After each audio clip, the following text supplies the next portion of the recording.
لیکن جاتے جاتے وہ ہمیں اپنے ذہنی غلامی کا شکار بنا کر چلا گیا ہے، اور امت مسلمہ اس کی غلامی کی چنگل میں مزید پھنستی جا رہی ہے۔ اب ذرا تصور کیجیے، ذرا ٹھنڈے دماغ سے سوچیے، کیا آپ نے کسی انگریز کو دیکھا ہے کہ اس نے ہماری تہذیب کو، ہماری تمدن کو، ہماری ثقافت کو، ہمارے کلچر کو، ہمارے دین کو، ہماری شناخت کو، ہماری وضاحت کو، ہماری ٹوپی کو، ہماری داڑھی کو، ہمارے کرتے کو، ہمارے عمامے اور پگڑی کو کسی انگریز نے آج تک زیب تن کیا ہے؟ حالانکہ حق ہمارے پاس ہے، کتاب و سنت کی تعلیم ہمارے پاس ہے، اسوہ حسنہ اسوہ رسول اکرم صلی اللہ علیہ وسلم ہمارے پاس ہے، غرض ہر طرح کی ہر چیز و تہذیب و تمدن کی دولت ہمارے پاس ہے، تو پھر کیا وجہ ہے آج کا مسلمان انگریزوں کو اپنا آئیڈیل اور نمونہ بنا رہا ہے؟ کیا وجہ ہے کہ آج کا مسلمان اور آج کا نوجوان انگریزوں کو اپنا آئیڈیل اور نمونہ بنا رہا ہے؟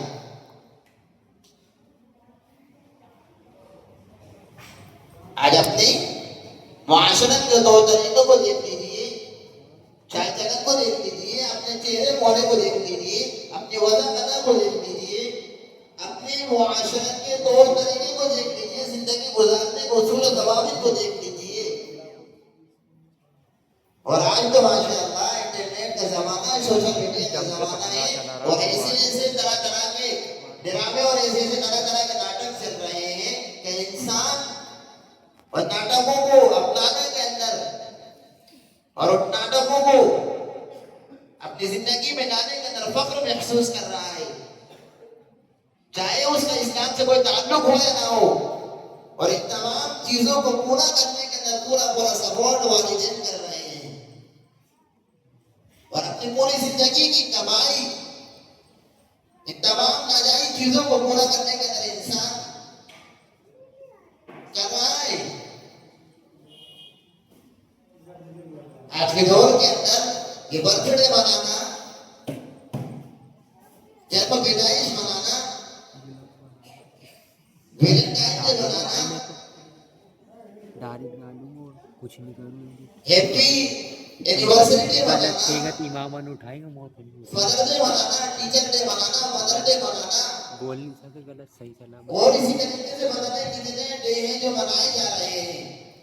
ذرا سوچنے کی چیز یہ ہے کہ کیا ان تمام چیزوں کا اسلام میں کوئی تصور ہے؟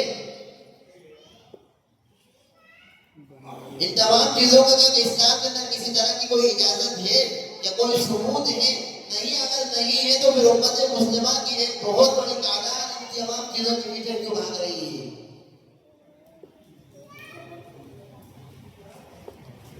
اور امت مسلمہ کا ان تمام چیزوں کی طرف بھاگنا اور ان کا یہ عمل کرنا، یہ دلیل نہیں اس بات کی کہ بظاہر ہم جشن آزادی منا رہے ہیں، لیکن ذہنی طور پر ہم انگریزوں کی غلامی کی مزید چنگل کے اندر پھنستے جا رہے ہیں۔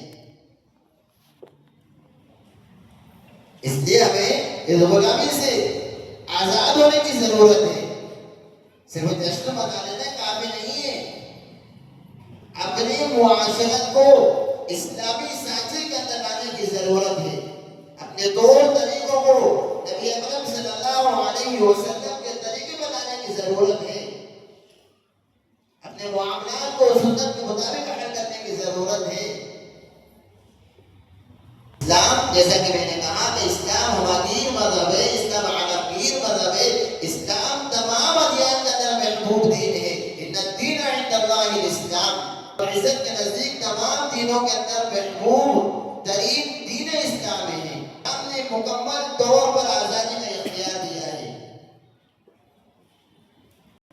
مکمل طور پر آزادی کا اختیار دیا ہے۔ اسلام تمام حقوق کی رعایت کی بات کرتا ہے، چاہے وہ امیر ہو، چاہے وہ غریب ہو، چاہے وہ عزت دار ہو، چاہے وہ محلوں میں رہنے والا ہو، ہر ایک کے ساتھ حقوق مساویت اور حقوق کی بات کرتا ہے۔ اٹھا کر دیکھیں، نبی اکرم صلی اللہ علیہ وسلم کے طرز زندگی کو اٹھا کر دیکھیں، خلفائے راشدین کے طریقے کو اٹھا کر دیکھیں، آپ کو ایک واقعہ پوری سیرت کے اندر خلفائے راشدین نبی اکرم صلی اللہ علیہ وسلم کی سیرت کے اندر آپ کو ایک واقعہ ایسا نہیں ملے گا کہ جہاں پر بھید بھاؤ نظر آتا ہو کہ حاکم کے کچھ حقوق ہیں، رعایا کے الگ حقوق ہیں، عوام کے کچھ الگ حقوق ہیں اور معاشرے کے کچھ الگ حقوق ہیں۔ نبی اکرم صلی اللہ علیہ وسلم نے ایک مرتبہ ایک یہودی سے قرض لیا اور اللہ کے حبیب صلی اللہ علیہ وسلم نے اسی یہودی سے قرض کی ایک مدت متعین کی کہ میں فلاں وقت کے اندر میں تمہیں اپنا قرض ادا کروں گا۔ وہ یہودی وقت کے آنے سے پہلے اللہ کے حبیب صلی اللہ علیہ وسلم کے پاس آ کر بولتا ہے کہ مجھے میرا قرض واپس کیجیے، حالانکہ قرض کی ادائیگی کا اندر ابھی وقت ہے، لیکن وہ چونکہ حد سے تجاوز کر رہا ہے، طرح طرح کی باتیں کر رہا ہے، بسلوں کی بےہودہ باتیں کر رہا ہے، گستاخیاں پہ گستاخیاں کرتا جا رہا ہے، اور اللہ کے حبیب صلی اللہ علیہ وسلم کے صحابہ عاشقان رسول اس منظر کو دیکھ رہے ہیں اپنے آنکھوں سے، اور تمام کے سرخیر حضرت عمر فاروق رضی اللہ عنہ اس مجلس کے اندر موجود ہیں۔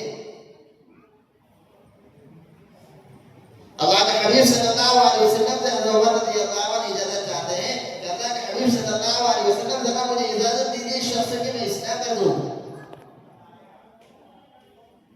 اللہ کے حبیب صلی اللہ علیہ وسلم نے اس موقع کو پر ایک تاریخی جملہ اور ایک آزادی کا صحیح مفہوم بیان کرتے ہوئے ایک تاریخی جملہ ارشاد فرمایا کہ پوری دنیا اس جملے کو یاد رکھے گی۔ اللہ کے حبیب صلی اللہ علیہ وسلم نے ارشاد فرمایا کہ ان لصاحب الحق مقالا، کہ ہر صاحب حق کو اپنے حق کے مطابق بولنے کا پورا اختیار ہے۔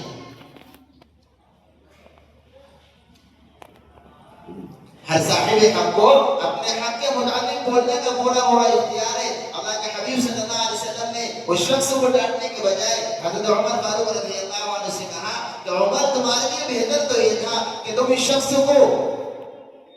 اپنے حق کے مطابق کا صحیح طریقہ بتا دے اور مجھے اس کے حق کی ادائیگی کا صحیح طریقہ بتا دے۔ اس واقعے کے اندر ہمارے لیے عبرت یہ ہے، اس واقعے سے ہمیں یہ عبرت ملتی ہے کہ ایک قوم کا حاکم اور قوم کا سردار اور قوم کا رہبر اور قوم کا رہنما، اس کو یہ حق نہیں بنتا ہے کہ وہ اپنے مظلوم رعایا کے ساتھ ناانصافی کا معاملہ کرے۔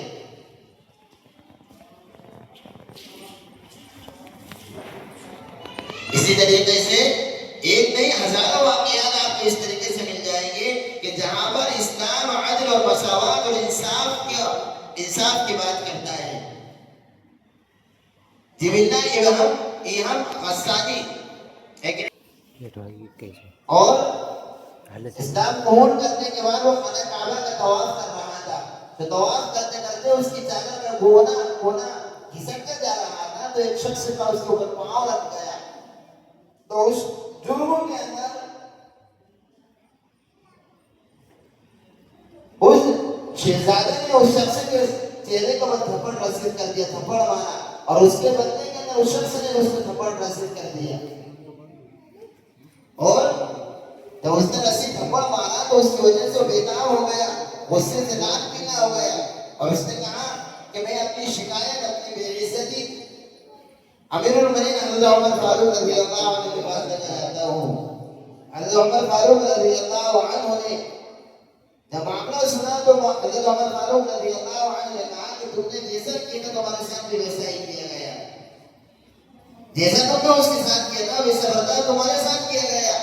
تو اس نے کہا کہ ہمارے اندر تو یہ ہے کہ اگر کوئی اس طرح گستاخی کا کام کرتا ہے تو اس کی سزا قتل ہے۔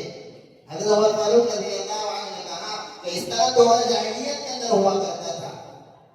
ایسا معاملہ دور جاہلیت کے اندر ہوا کرتا تھا کہ کسی غریب کوئی جرم کر دیتا تو امیر اس کو سزا دیتا تھا، لیکن اسلام شریف اور کم درجے کا اور غریب اور مالدار کے ساتھ مساویانہ کا معاملہ کرتا ہے۔ حضرت عمر فاروق رضی اللہ عنہ نے اس شخص کی وجہ سے اسلام کے قانون کے اندر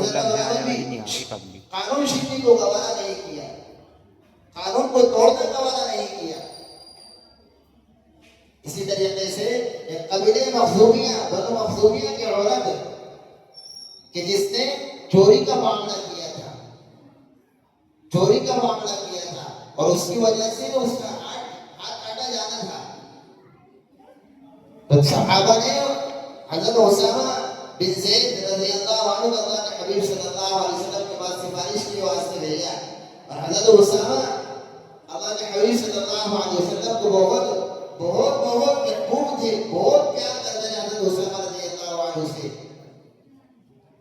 انہوں نے سفارش کی تو آپ علیہ السلام نے تمام لوگوں کو اکٹھا کیا, اور اکٹھا کرنے کے بعد ایک تاریخی جملہ ارشاد فرمایا کہ سن لو, اگر اس شخص کی جناب فاطمہ بنت محمد بھی ہوتی اور اگر وہ چوری کرتی تو اس کی وجہ سے اس کا ہاتھ کاٹا جاتا. یہ ہے اسلام. اسلام عدل و مساوات کی تعلیم دیتا ہے. اسلام عدل و مساوات کی بنیادوں کو قائم کرتا ہے. اسلام ذرہ برابر بھی کسی طرح کی کوئی ہیرپھیر نہیں کرتا. اسلام آزادی کا درس دیتا ہے. تو بہرحال ہم آزادی کے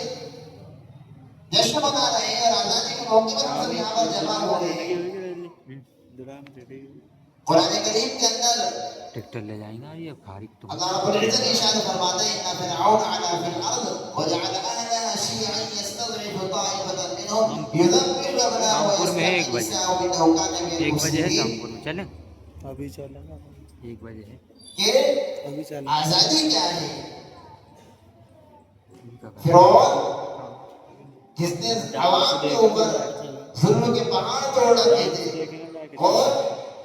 طرح طرح کی باتیں اور طرح طرح کے ظلم و ستم کے پہاڑ توڑے جا رہے تھے. قرآن میں فرمایا کہ فرعون نے موسیٰ علیہ السلام اور بنی اسرائیل کے لیے جو سمندر کے اندر راستے بنائے تھے, اللہ رب العزت اور راستوں کو تباہ اور برباد کر دیتے ہیں اور پانی کے اندر فرعون اور اس کی قوم کو غرق کر دیتے ہیں. اس موقع کو پر فرعون الآن وقد عصيت قبل وكنت من المفسدين, اس موقع کو پر فرعون کی آنکھیں کھلتی ہیں اور وہ اس وقت توبہ کرنے لگتا ہے, لیکن توبہ کے لیے بہت دور ہو چکی تھی. تو اس واقعے سے ہمیں سبق ملتا ہے کہ آزادی اللہ کی طرف سے بہت بڑی نعمت ہے. یہ آزادی جو ہے اللہ کی طرف سے بہت بڑی آزادی ہے. اور اسلام صرف اجسام اور روح اور ضمیر کی آزادی نہیں دیتا, اسلام پوری طور پر مکمل طور پر آزادی دیتا ہے. آج کے اس موقع سے ہم اپنے دیش کو اور حکمرانوں کو یہ پیغام دینا چاہتے ہیں کہ اگر تم اس دیش کی بھلائی چاہتے ہو اور اس دیش کے ایک نظر سے دیکھنا پڑے گا اور تمام کے ساتھ پوری قوم کے ساتھ عدل و انصاف والا معاملہ کا اختیار کرنا پڑے گا. تو یہ آزادی جو ہمیں اللہ کی طرف سے عطا کی گئی ہے, یہ آزادی انتہائی زیادہ قدر کرنی چاہیے. اور اس آزادی کے پیچھے ہمارے اکابرین اور ہمارے بزرگان دین نے کتنی محنتیں کی ہیں, کتنی قربانیاں کی ہیں. ذرہ برابر بھی کسی طرح کی ہچکچاہٹ کا اور ذرہ برابر بھی کسی طرح کی کوئی شک و شبہ کو گنجائش باقی نہیں ہے. ہمارے اسکول میں پڑھنے والے اور کالج میں پڑھنے والے نوجوان طلباء کو صرف 1857 کے بعد کی آزادی کی تاریخ کا علم ہے, اور باقاعدہ یہ 1857 کے بعد کی جو آزادی کی جو تاریخ بیان کی جا رہی ہے منظم تحریک سازش کے تحت بیان کی جا رہی ہے. کی کوشش